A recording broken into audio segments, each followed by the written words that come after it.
Hey there guys, my name is Marcus, and in this video I'm going to share with you how we can hard reset the Jabra Elite 2. So it's nothing difficult and it's pretty easy to do, so let me show you how to do it. First, take the earbuds out and put them back. So do you need to hear a click? And then what you need to do, this is going to be pretty simple.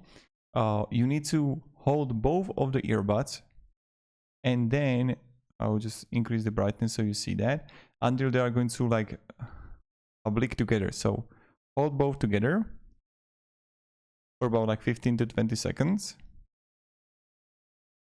And then what is going to happen? Opa.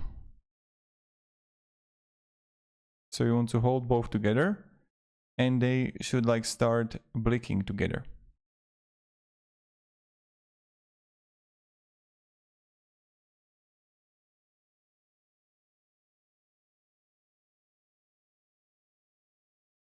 Do you see that? So right now they are resetting.